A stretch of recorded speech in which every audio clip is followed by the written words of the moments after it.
Hi, I'm Brian O'Kelly, and I'm the founder of Appnexus. When we started Appnexus, I had recently sold my previous company to Yahoo, and that company was a online advertising exchange. And one of the biggest challenges we'd had at Right Media, that company, was that it was very difficult to scale to effectively internet volumes. We were serving something like 150 billion ads every month, and we had 7 data centers and thousands of servers. And the biggest challenge was when we had a volume spike, we just couldn't get servers.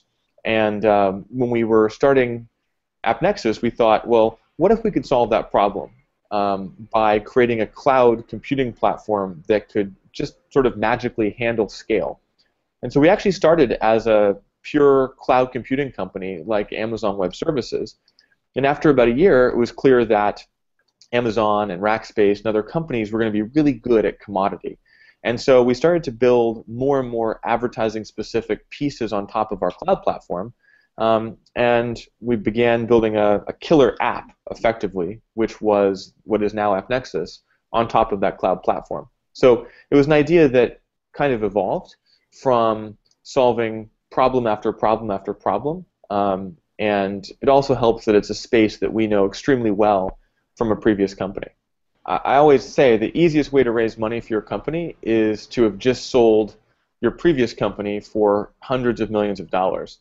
I'd met this guy named Ron Conway at a barbecue in Silicon Valley, and Ron's like the godfather of angel investing.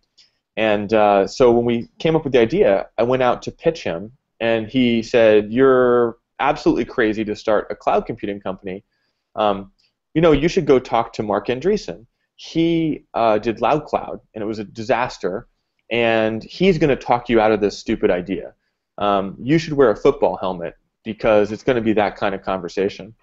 And so I drove down, and Mark Andreessen was there, and he brought his buddy Ben Horowitz, who he'd done LoudCloud with, and the two of them spent an hour with me, basically beating me up and giving me incredible insight.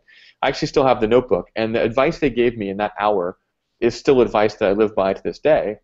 And at the end of the meeting, I said, "So, you haven't talked me out of this. I still think I can do it." And they said, "Great. We want to invest." And so my first investors were Mark Andreessen and Ben Horowitz, along with Ron and Kozla Vendors and all that. So that really is how it all happened. I guess the first real failure for me was that as a senior at Princeton, I actually took Professor Zhao's class, and while everyone else was diligently paying attention and reading the materials, I was starting a company in my dorm room, and with a couple of other seniors. And on the day after graduation, we flew across the country to LA and started our company, la2night.com. And 6 weeks later, we launched our business, which was intended to be a competitor to Ticketmaster, which then and now charges an arm and a leg for tickets. And our idea was that we would create local content, so we'd have listings of everything happening in LA, and we'd go to all the venues, and we would get tickets and sell them on the site. And it was a great idea, except for a couple of small problems. One was all of these venues got most of their ticket sales from Ticketmaster on the phone. Ticketmaster had like 2,000 phone reps in like South Dakota or something. And so every time we'd ask a venue for tickets to sell online, Ticketmaster would call them and say, "That's fine, you can do that, but if you do, we won't take phone calls for you anymore." And so when we launched, with a couple $100,000 of marketing, we gave away a car on the radio, we sponsored massive concerts, like we had this whole thing, and I think we had tickets for like 3 events, which if we'd sold all of would have made like, I don't know, $80 of revenue or something like that. So it was pretty disastrous, and even worse than that, the business plan for this only got me a B in Professor Zhao's class. So maybe I should have taken that as the first sign of a problem. But what was really cool about it was I was 21 years old, and I had 30 employees. I was the youngest person in the company, and I got to see firsthand, very, very quickly, all the things that I had to learn to be an entrepreneur. And I kind of swore to myself that I would, learn how to manage people, learn how to get things done at scale, like to create personal leverage before I tried to start another company. And it was very expensive in the sense that the company failed, and my friends and family who had put money into it lost most of it. But for me personally, it was an incredible opportunity to, in 3 months after graduation, really figure out the things that I had to do to be a successful entrepreneur. And so I went to a consulting firm that was started by some Princeton grads, and used that as an opportunity to learn how to hire. How do you interview? How do you manage people? How do you motivate people? How do you go out and pitch clients? All these things that entrepreneurs have to know how to do. I learned from people who had been doing it as consultants for 10 years. And consulting has a lot of negatives, but one positive is if you can distill everything that the consulting firms know, they're extraordinary at hiring and training people, and they're extraordinary at delivering projects on time and managing customer expectations and all of these things. So I learned these amazing enterprise skills, and then I went on to another startup, which was with another Princeton person to start an enterprise software company. And so I won't go into all the details of this, but I guess the point is that going from failure to failure to failure was the only way to really quickly learn and build skills that would allow me, once I was in the right place at the right time, to actually be successful. I think the biggest risk for an entrepreneur is often that if you're successful for the wrong reasons, like if you get lucky, then when hard times come or the business grows, you don't have the next set of things that you need to overcome those challenges. And so in a lot of ways I feel blessed that I was failing early and got those learnings and lessons for myself early in my career. And I think it's really paid off so that when there was an opportunity to do something big, I could pull on all of these things I'd learned, and also, of course, the resilience and grit to just know that, look, I've been on unemployment, I've been completely broke, I've been $100,000 in credit card debt, I've been fired a lot of times, I've been a terrible manager, I've been a terrible boss, I've been a terrible leader, I've been bad at everything, and so I can really appreciate some of the accomplishments because I feel like I've actually earned them. Well, I mean, of course, the obvious characteristic that we look for is a Princeton degree. So we have an extraordinary number of tigers here, and the walls are orange and black. So all I really have to say is that. But beyond that, if you can't find someone from Princeton, then there's of course different levels at which we hire. So we have a very active campus recruiting program, and we certainly bias towards people with STEM backgrounds and very smart, passionate, talented people. But that said, we've had a lot of folks who aren't from science or engineering backgrounds who've been very successful. And what they tend to be is very analytical and able to use their communication skills and breadth of knowledge to be successful. So there's no inherent reason you can't be very successful at a technology firm without an engineering background.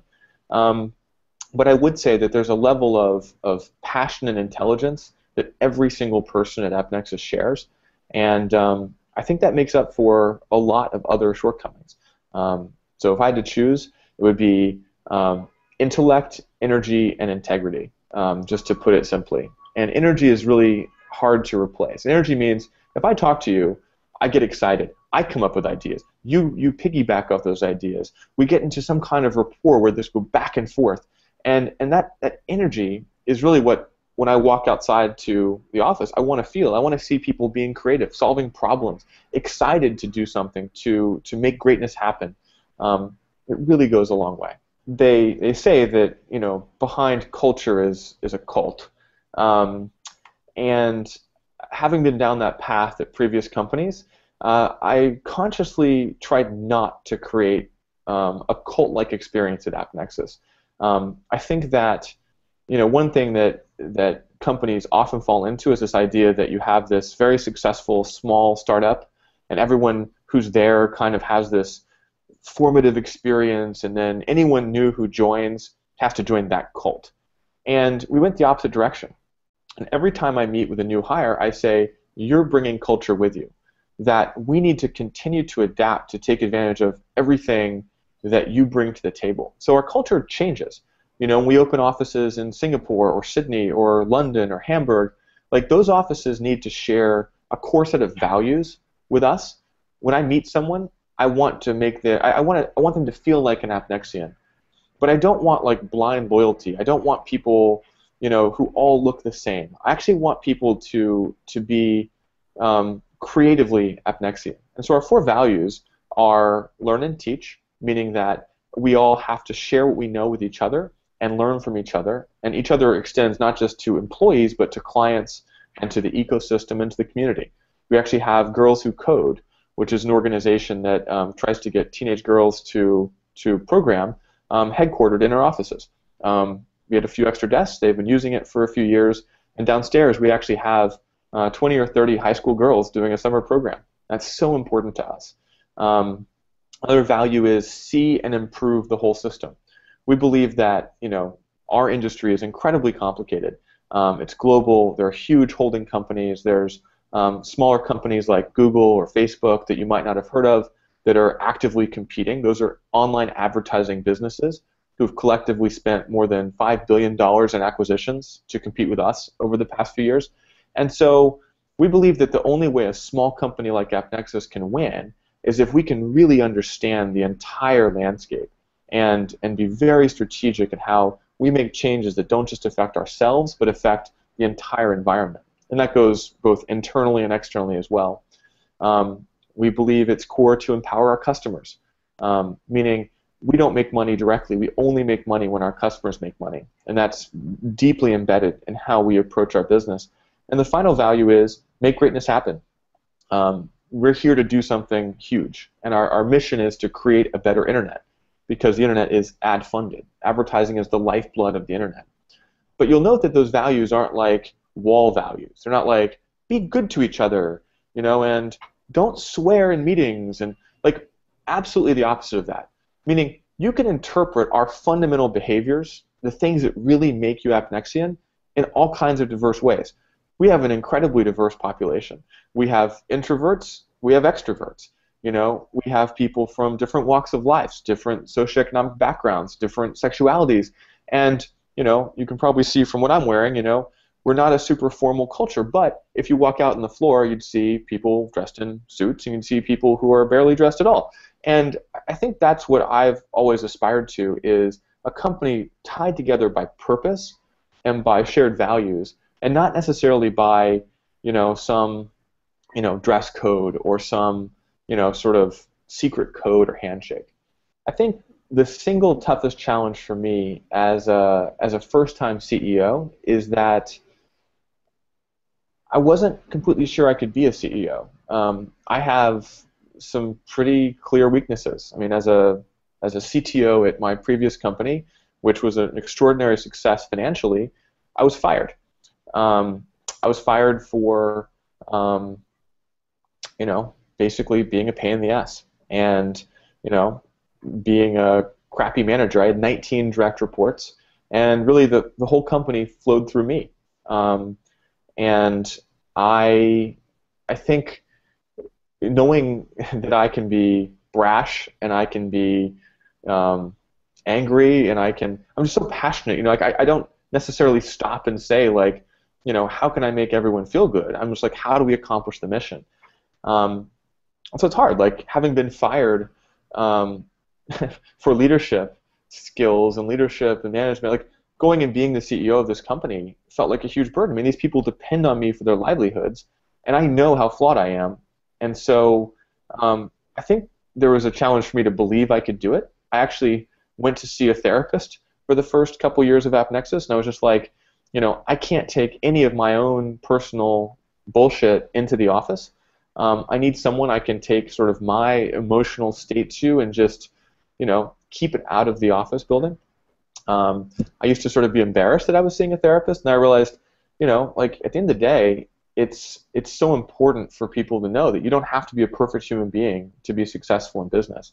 And it's better to acknowledge that than pretend to be something you're not. And one thing I'm most proud of is that people who've been at Appnexus for a long time have said, Brian, we've just seen an extraordinary change in you as a leader over these years. And so I really think that's the best I can hope for, is to keep challenging myself to be better, to acknowledge that I'm not perfect, and to do my best to prevent this company from failing because of my weaknesses. And so I've had coaches, I've had incredible mentors, and probably most importantly, I have a management team that will put up with me, that knows I'm me, and that will let me be a CEO who isn't going to necessarily, check every box. And I think that's probably the case for many great entrepreneurs, is if you wanted the perfect looking CEO who went to business school and dresses right and doesn't say crazy stuff and, will literally check all the boxes, then you can hire that guy. You could fire me and get that guy, and I bet Appnexus would be a much less successful and different company. So I think it's a testament to the board and the management team and honestly the employee base that they're willing to work at a company that I can be my unique self and wear a silly T-shirt to work if I want to, and be a little bit crazy sometimes. Well, when I started the company, I kind of thought, this will take about 4 years. We'll build a great product, we'll get a bunch of customers, and then someone will come buy us. And we built a great product and got a lot of customers, and we sort of said, well, probably there's 4 or 5 more years of work to be done here, before we're really at a point where we're satisfied and we'll be ready to sell. And so now it's 3 years later, and I can say to you, well, I think we have 4 or 5 more years left until we really accomplish the vision.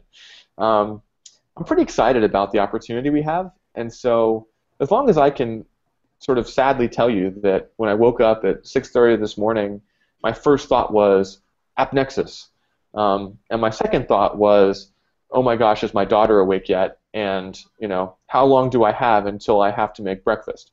So that's certainly a change. And that's the only thing that would make me not want to be CEO, I think, is the realization that there's a huge trade-off for my family, that I miss moments with my daughter because I travel a lot, or I'll have to do a late meeting or a dinner. And it's also a physically rigorous job. Like, I probably weigh 35 or 40 pounds more today than I did when we started the company. I claim that's baby weight, that when my daughter was born, my wife and I both gained the same amount of weight, but she lost it and I didn't. But I think the truth is a lot of it's just entrepreneur weight, that I work long hours, I'll grab whatever I can find to sustain myself. And at some point, the physical drain of doing this and the family drain might be enough to say, hey, maybe I step back into a chairman role or something else. So for me personally, this is my magnum opus. This is what I feel like I was meant to do on this planet, aside from, other things like being a parent and giving back to the community. For the company, we have an extraordinary opportunity to do our mission. Like, we could actually achieve our purpose. By putting more money in the hands of content producers, we could actually change the economics of the internet, not just here in the US, but globally. I think there's a huge risk if a company like Google were to really monopolize advertising. And they're a massive advertising company. And I think that publishers don't get the best deal when they don't have choice. And I have immense respect for what Google's done, but at the same time, I feel like they take 32% of every dollar they pay publishers, but they also charge publishers for ad serving, and they charge the buyer for ad serving. There's cases where Google makes 50% on every dollar, and on average, Appnexus takes about 10%. So for us, I'm pretty proud of the fact that we put tons of money into the hands of the folks that produce great content, whether that's games or news. And I would feel like we'd achieved our highest purpose if 5 years from now, the New York Times was hiring journalists back into the newsroom. And by the way, that news is probably not being seen on a PC. It may be on a tablet or on a phone. News and the internet continue to change. And so my job is twofold. One is keep Appnexus on top of or ahead of where the internet goes. And two is to fundamentally change the business model so that content producers can thrive, and also so that marketers, which by the way are startups in many cases with a cool game or a new idea, can find their audience without annoying or otherwise turning off a consumer base that's necessary to fuel the entire virtuous cycle. I've had the good fortune actually to spend a lot of time with aspiring entrepreneurs from Princeton. And first off, I would say, you know, you're very brave. Princeton is a tough place in a lot of ways to be an entrepreneur. I was actually suspended and threatened with expulsion for starting a business on campus. I'm kind of proud of the fact that I was put on probation for starting a company versus my buddies who were like put on probation for, you know, peeing on a building, you know, or something equally mature. So I'm proud of that. I think Princeton's doing more to support entrepreneurship, as you know, obviously from this video and the courses that, you know, Professor Zhao and Lido and others are teaching or have taught. But at core, it's very, very difficult for me to see someone who's 21 years old having the life experience or business experience to manage a 500-person company. There's no real way to do that overnight. And the challenge is you either have to be great at something, meaning a great marketer or a great technologist, or you have to have deep industry knowledge. One reason that Facebook was able to start in a dorm room, because Facebook's audience was college students. But if you wanted to start an online advertising business, you'd have to know enough about the online advertising space to be successful. And so I actually have, I think, over 15 years since Princeton, developed industry expertise and a set of skills that allow me to be a great entrepreneur. And the combination is really what makes me successful at Appnexus. So for a student, you really have a couple of paths. You can go into an industry and build expertise, which means in 5 or 10 or 20 years you go, aha, I have an idea. Or you could go down the path of saying, let me go build skills that will make me very valuable in an entrepreneurial environment. And that's really the path I took, sort of my startup experience being a path to realize those skill gaps. And that's where consulting is interesting, or working as an engineer or something like that. But my advice usually is for folks to go find a small to medium-sized startup where they can learn and get paid. There's a lot of risk in just joining a 3-person startup. But if you join Appnexus, not to pitch that you should, but you should, you know, you've got a training program. You walk in on day 1, and you're actually taught the ropes. And we just had our first class, our 2014 summer class start, and it's 16 or 17 people, and you come in with a cohort. But that cohort has direct access to me, to an extraordinary executive team, to an incredibly motivated group of people, where I suspect that in 1 to 2 years, they'll be stepping up into, you know, leadership and management opportunities that they couldn't get in a company like an Accenture or a McKinsey. So that's kind of the nice thing. It's entrepreneurial, but without the, you know, unemployed and broke 2 years after college like I was. It's an environment with lots of mentorship and training, which you can get at different places, but it's such a core thing for companies at our size and scale. Like, our people are our only asset. It doesn't have to be Appnexus. But I would say finding a startup in the, let's say, 50 to 1,000 person range that really is aggressive and entrepreneurial, but has those resources to help you get your career off to the right start, is kind of perfect. And that was basically what I did. Joining a small consulting firm was having all this exposure and opportunity, but with also having a safety net. And you can go start your first company in 5 or 10 years, or whenever you're ready, or join a friend who's starting a company. Like, you'll have skills that are valuable, and you might have industry expertise that's valuable. And to me, that's the best place to be when you come back to your 5th or 10th reunion, is having that kind of expertise, so that when the person sitting next to you goes, hey, do you want to join my startup? You say, yeah, I'm incredibly good at business development, or I'm a world-class technologist, or I'm a world-class salesperson, or something you can actually bring to the table. And that's what you have to truly excel in the entrepreneurial world. I've been really fortunate to have a few mentors, especially at Appnexus, who've really helped me. The first being Ben Horowitz, who, you know, 7 years ago was probably much less well known than he is now. but he was still the CEO of Opsware, which was what LoudCloud became. And he and Mark Andreessen had invested, and he was incredibly generous with his time as I was dealing with my own fear about being the CEO and taking on these challenges. And there was a moment of doubt about 9 months into Appnexus when we had run out of money, and I'd been rejected by 40-something VC firms who said, you just raised $2.5 million and spent it all in 9 months. Like, why would we give you more money? And by the way, it's 2008 and the economy's falling apart. Like, you must think we're stupid. And I went to Ben and I said, and at the same time, a company offered us $30 million to buy the company. And I still owned 70% or something. And so, I went to Ben and I was like, look, you're an investor. On one hand, $20 million that I would make after 9 months of work. Like, that sounds pretty good. On the other hand, I've achieved nothing I started this company for. Like, I failed, and this just makes it, like, financially feel good. And I feel like I have a fiduciary responsibility to you as an investor, and, like, this thing could easily fail if I don't take this offer because we don't have any money left. And he said to me, there's only 3 reasons to sell a company. You sell a company because you no longer believe in your market opportunity, you no longer believe in your product, or you no longer believe in yourself. So which one is it? And I said, none of those. He said, so don't sell. And I didn't. And I found an investor, and they put money in, and here we are. And I saw Ben maybe 2 or 3 months ago. He actually came to Appnexus for the first time because, he's always been on the West Coast. And he was like, sort of proud of himself because he's like, did you know that after I told you not to sell the company, all the other investors called me and yelled at me because they said, are you crazy? Like, they're out of money and it's hopeless. Like, what are you doing?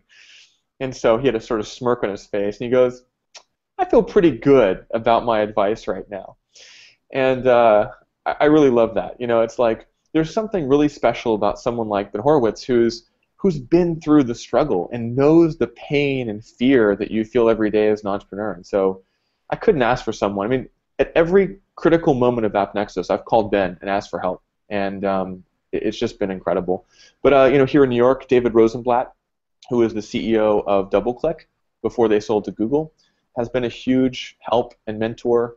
And there's been a couple of our board members, specifically Mike Terrell and Dave O'Hara, who have just picked up the phone every time I've called them, often just feeling nervous or having bad news, or like I rarely call people and say, hey, how great is it today? I'm having a great day. And just having someone to call and talk to who's as deeply invested as I am in the business, but with the perspective of having been through it. And actually all 4 of those people are operators. They've all run businesses. They all know that it's not rainbows and unicorns every day.